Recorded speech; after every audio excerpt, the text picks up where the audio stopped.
Hey, what's up everyone? I want to break down a few things to stop a bit of the scaremongering taking place right now. This administration, in my opinion, if it was going to have created some sort of national tyranny, then it would have already done so. Because he has already had plenty of ample opportunity to implement total control and dictatorship during this national crisis. Because already the national emergency has already been declared. Now, mayors and governors now have the power to be able to take control over certain areas and do their own thing, basically. But let me break down a bit of what is... People are everywhere stating, it's martial law, folks, it's martial law. If martial law were in place right now, there would be military tanks, not just military trucks. There would be military tanks on the streets. You would not be able to walk like in Europe right now and in certain places in China right now without being detained, knocked to the ground, and gunned down by military force and tasers. That would be martial law. It goes, from what I see, the safer at home order, where if you don't have to leave, then don't. But you can to get necessities or necessary trips. Take necessary trips.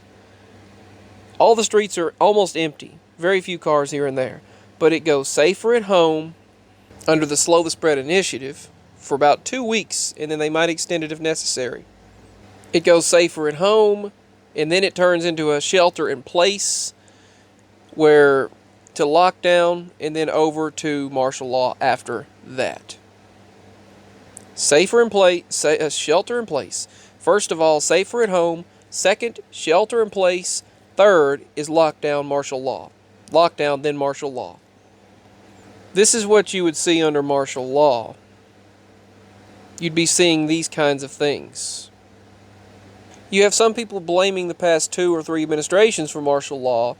Actually, when in fact, on September 15th, 1863, President Lincoln imposed congressionally authorized martial law. The authorizing act allowed the president to suspend normal laws throughout the United States. That had already been done on his authority on April 27th, 1861. So this is not the first time when things like this have taken place, nor is it the first time fears have spread over things like this. Let me show you the National Guard. They're distributing food and shipments of goods to the people. They're not holding guns, weapons, ammo. They're distributing goods. Now, this is in the war on terror in the Middle East. But overall, when the National Guard is walking up to people, this is in New Jersey, when they walk up to people, they're not wearing ammo and guns and ammo. They're distributing food and water, drinks, and supplies to people. That's what I see them doing. Now, when you do see them with military weapons, they are at war. And people are worried right now because National Guard soldiers have been deployed across 28 states right now, some of which include Louisiana, Florida, Michigan, Maryland, and Colorado. But I don't see any single weapons in the hands of these National Guard members. I don't see weapons in their hands. I see them distributing food, water, medical supplies, and drinks to people in need, but I don't see anything else. Now, on the other hand, when you search martial law, and this is what you see in the streets, when you see martial law. I saw a lot of that happening during the previous administration, when they had the civil unrest caused by the previous administration.